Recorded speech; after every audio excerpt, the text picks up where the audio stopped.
जय हिंद दोस्तों, मेरा नाम है अनिरुद्ध और मैं आप सभी का वेलकम करता हूं इंडिया डिकोडेड पर। दोस्तों, पिछले 2 महीनों में लद्दाख की जो एडमिनिस्ट्रेशन है वो ऑलरेडी 2 बार हमारा दिल जीत चुकी है। सबसे पहले उन्होंने सिंधु नदी के ऊपर भारत का पहला रॉक डैम बना के दिखाया, जिसको कि मात्र 7 दिनों में फिनिश कर दिया था, और वो भी केवल 10 लाख की लागत के साथ। और रिसेंटली उन्होंने सिंधु नदी में जाने वाला 90 मिलियन लीटर्स ऑफ वाटर है जिसको कि डाइवर्ट कर दिया था, अगेन एक बहुत ही सिंपल से प्रोसेस के माध्यम से। इन दोनों ही चीज़ों को लेकर मैंने वीडियोस भी बनाई हैं, जिसको अगर आपने नहीं देखा है ज़रूर जाके देखिएगा।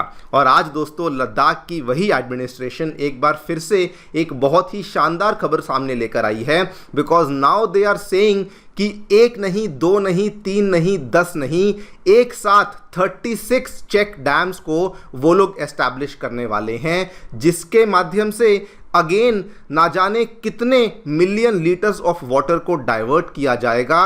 एंड उस पूरी की पूरी प्रक्रिया के माध्यम से लगभग लद्दाख में 18,600 एकड़ की ज़मीन के लिए इरिगेशन को भी एंश्योर करवाया जाएगा। आप लोग यहाँ पे देख सकते हैं, खबर जस्ट आज से 2 दिन पहले सामने आई। इनफैक्ट इस खबर को लद्दाख के जो एलजी है, लेफ्टिनेंट गवर्नर हैं विनय कुमार सक्सेना साहब, इन्होंने खुद इस पूरी चीज़ के बारे में, इस पूरे प्रपोजल के बारे में सोशल मीडिया के माध्यम से बताया कि यूनियन मिनिस्ट्री ऑफ जल शक्ति को इन्होंने पूरा प्रपोजल भेज दिया है, जिसमें कि 7 रॉक डैम्स बनाए जाएंगे जो कि लेह के अंदर बनाए जाएंगे, सिंधु नदी यानी कि इंदस रिवर के ऊपर, एंड 29 आरसीसी वाले चेक डैम्स को बनाया जाएगा जो कि कारगिल की डिस्ट्रिक्ट में बनाए जाएंगे, सुरु नदी के ऊपर, जो कि अगेन इंदस की ही एक ट्रिब्यूटरी है। और ये टोटल 36 डैम्स का प्रपोजल इनके द्वारा भेज दिया गया है। इंटरेस्टिंगली इन 36 डैम्स के माध्यम से प्रपोजल में इन्होंने मेंशन किया 18,600 एकड़ की एग्रीकल्चरल लैंड को इरिगेट करने का ये काम करेंगे। And the best part is, in 36 dams के लिए जो पूरा इन्होंने कॉस्ट प्रपोजल पेश किया है, ये दोस्तों बहुत ही कम है, बिकॉज केवल और केवल 56 करोड़ के आसपास का प्रपोजल है जो कि इन्होंने मिनिस्ट्री ऑफ जल शक्ति के सामने रखा है। इसी पूरी चीज के बारे में डिस्कशन करेंगे, क्या देखने को मिला है, क्या होते हैं ये रॉक डैम्स। वैसे तो मैंने पहले भी डिस्कस किया है, एक बार फिर से आपको बताऊंगा क्यों ये बहुत ही रेलेवेंट बन जाता है, खास रूप से लद्दाख जैसे एरिया के लिए, लद्दाख जैसी ज्योग्राफी के लिए, और इसके क्या मायने हैं इंडिया के लिए, लद्दाख के लोगों के लिए, एंड पाकिस्तान के लिए क्या इसका सिग्नल है, वो भी हम लोग समझने का प्रयास करेंगे। आइए शुरू करते हैं दोस्तों मेरे साथ। मेरा नाम है अनिरुद्ध। यदि आप लोग हमें फॉलो करना चाहते हैं तो दिए गए टेलीग्राम चैनल के माध्यम से ऐसा कर सकते हैं। दोस्तों, अगर आपको हमारा कंटेंट पसंद आता है तो दिए गए QR कोड के माध्यम से हमें कंट्रीब्यूट भी कर सकते हैं। All right, directly coming to the news, क्या देखने मिला है दोस्तों, लद्दाख की यूनियन टेरिटरी के प्रशासन के द्वारा एक प्रपोजल पेश किया गया सेंट्रल गवर्नमेंट की जल शक्ति मंत्रालय को, और टोटल प्रपोजल 36 चेक डैम्स का है जो कि कॉस्टिंग केवल 56 करोड़ के आसपास की है। इसका ब्रेकडाउन भी आपको बता दूं, लेह वाले एरिया में कहा गया है कि रॉक चेक डैम्स को बनाया जाएगा जो कि सिंधु नदी के ऊपर आएंगे, यानी कि इंदस रिवर के ऊपर आएंगे, इनका नंबर 7 है।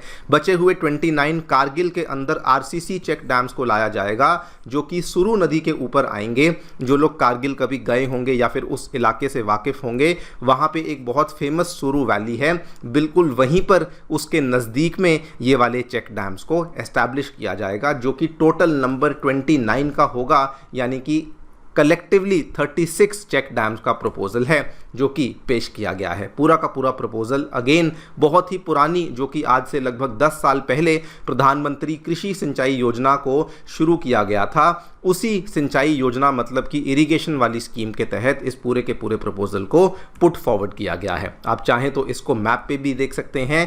कारगिल जो कि एक बहुत बड़ी डिस्ट्रिक्ट मानी जाती है, वहाँ से बिल्कुल कारगिल का जो मेन हेडक्वार्टर मान के चलिए, जो डिस्ट्रिक्ट हेडक्वार्टर है, वहाँ से बहुत ही कम दूरी पे ये जो आपको लाल रंग का पिन देखने को मिलता है, ये दोस्तों this is nothing but this is your सुरु वैली। और इसके जस्ट थोड़ा ही अगर आप उत्तर में जाएंगे, यहीं पर आपको सुरु की नदी देखने को मिलती है। ये आपको इस मैप में नहीं दिखेगी, लेकिन इसी सुरु नदी के ऊपर ये वाले 29 चेक डैम्स को बनाने का प्रपोजल रखा गया है। बचे हुए जो 7 रॉक डैम्स हैं, जो कि हिमालयन रॉक डैम्स होने वाले हैं, उनको बनाने का प्रपोजल यहाँ पे ले नदी में सामने पेश किया गया है। यानी कि कलेक्टिवली इस छोटे से एरिया को इरिगेट करने के लिए 36 यहाँ पे रॉक चेक डैम्स का पूरा प्रपोजल पेश किया गया है। बिफोर वी टॉक अबाउट इसके क्या फायदे हैं, इसके क्या मायने हैं लद्दाख के लिए, पाकिस्तान के लिए, आपको पहले समझा देता हूं रॉक चेक डैम होता क्या है। दोस्तों, ये कोई कन्वेंशनल कंक्रीट से बना हुआ डैम नहीं होता जिसमें आप देखते हैं बड़ी बड़ी दीवारें होती हैं,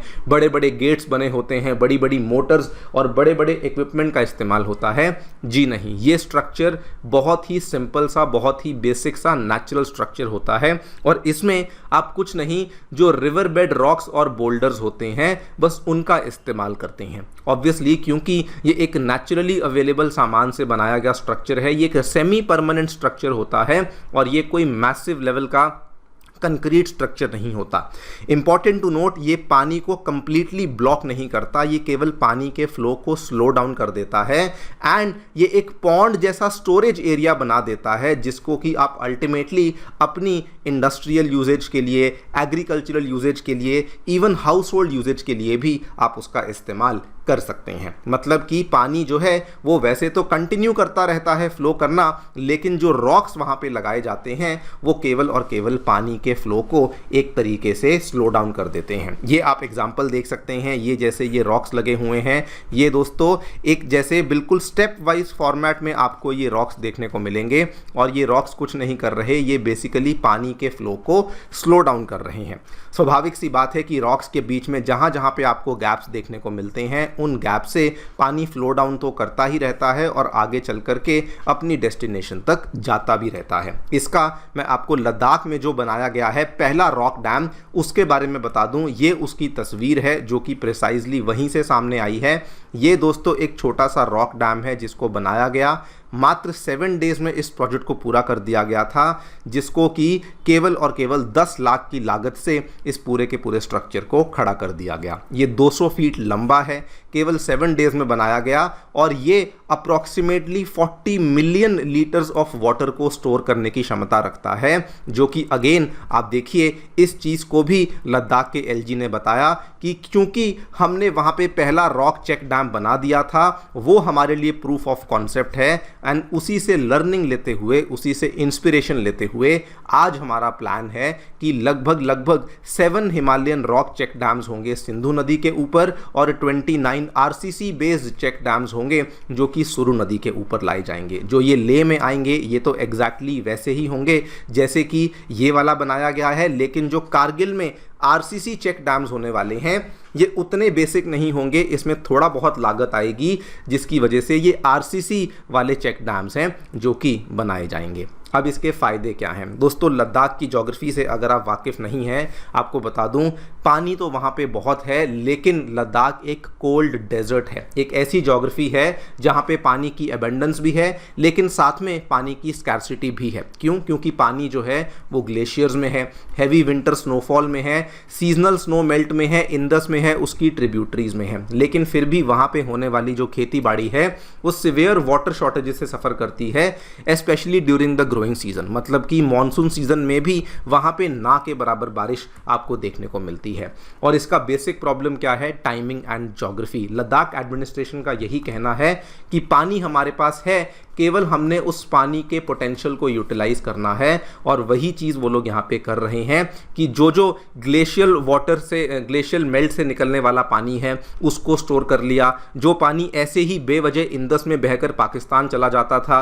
उसको डाइवर्ट कर लिया, या फिर इस तरीके से छोटे छोटे रॉक डैम्स को बना लिया जो कि पानी के फ्लो को स्लो डाउन करेंगे। और इसी चीज़ के लिए इनके द्वारा इस तरह के प्रपोजल्स को पेश किया जा रहा है। इसका डायरेक्ट बेनिफिट क्या होने वाला है? लगभग 18,600 प्लस एकर्स ऑफ इरिगेशन का पोटेंशियल ये वाला टोटल 36 चेक डैम्स के माध्यम से निकाला गया है, जिसको अगर आप हेक्टेयर्स में भी कन्वर्ट कर लें 7500 हेक्टेयर्स के आसपास की ज़मीन है जिसको कि सिंचाई का फ़ायदा मिलेगा केवल और केवल इन 36 डैम से। And the best part is इस टोटल जो कॉस्टिंग आई है बहुत ही कम कॉस्टिंग देखने को मिली है। केवल और केवल 56 करोड़ में आप ये पूरा प्रोजेक्ट खत्म करने वाले हैं, और उसमें भी अगर आप पर एकड़ के हिसाब से कॉस्टिंग निकाली जाए तो 30,000 रुपये पर एकड़ की कॉस्टिंग आ रही है। अगर आप हेक्टेयर के हिसाब से कॉस्टिंग निकाली जाए तो 74,000 रुपये पर हेक्टेयर की कॉस्टिंग आई है। अगर आप डैम के हिसाब से कॉस्टिंग निकालें कि 56 करोड़ हैं जो कि 36 डैम के लिए लगाए जाएंगे, मात्र 1.5 करोड़ की एक एवरेज कॉस्टिंग है। ऑब्वियसली हर डैम के ऊपर लागत अलग अलग होगी depending upon the conditions, depending upon the geography, लेकिन अगर आप एक औसत निकालें मात्र 1.5 करोड़ के अंदर आप यहाँ पे एक डैम को बना देंगे। सोच के देखिए, आमतौर पे डैम्स को बनाने में हजारों करोड़ों की लागत आती है, लेकिन यहाँ पे इतनी कम कॉस्ट में ये इतने बड़े प्रोजेक्ट को फुलफिल करने वाले हैं, जिसका फायदा 18,600 एकड़ की जमीन को होने वाला है। एंड इसीलिए ये प्रोजेक्ट इनोवेटिव तो बन ही जाता है, लेकिन साथ में बहुत ज़्यादा इकोनॉमिकल भी बन जाता है। अब इस पूरी चीज़ का पाकिस्तान को भी दोस्तों एक सिग्नल है। देखिए, इंडिया ऐसा करने से ऐसा बिल्कुल नहीं कि हम लोग सिंधु नदी को रोक रहे हैं या फिर उसको कंप्लीटली रोक देंगे, और वैसे भी ये जो छोटे छोटे रॉक चेक डैम्स बनाए जाते हैं ये कभी भी ये कर ही नहीं सकते हैं। लेकिन इंडिया जो यहाँ पे कर रहा है वो केवल ये दिखा रहा है कि देखिए, इंडस बेसिन वाटर्स के ऊपर हमारा कंट्रोल हम लोग धीरे धीरे बढ़ा रहे हैं, स्टोरेज प्रोजेक्ट्स को धीरे धीरे बढ़ा रहे हैं। कल को हो सकता है कि हाइड्रो पावर प्रोजेक्ट्स को भी एस्टैब्लिश करने के लिए कोई फाउंडेशन खड़ी कर दी जाए। जो भी पानी वहाँ पे अवेलेबल है उसको अपनी यूजेज के लिए मैक्सिमाइज कर रहे हैं। एंड एसेंशियली ये सब कुछ करने से हम लोग पाकिस्तान के ऊपर स्ट्रेटेजिक लेवरेज को भी एक तरीके से गेन कर रहे हैं। तो ये जो स्टेप है ये इनोवेटिव है, अफोर्डेबल है, इकोनॉमिकल है, हमारे एग्रीकल्चर को बहुत बड़ा फायदा देगा, और साथ में इसके जियोपॉलिटिकल इम्प्लीकेशंस भी बन जाते हैं स्पेसिफिकली पाकिस्तान के लिए। मतलब कि एक ही स्टेप से आपने कई सारे निशाने एक साथ लगा दिए हैं। देखते हैं आगे चलकर क्या होता है। आप लोग जो भी सोचते हैं डेफिनेटली बताएं कमेंट सेक्शन में। Thank you so much for listening, stay tuned and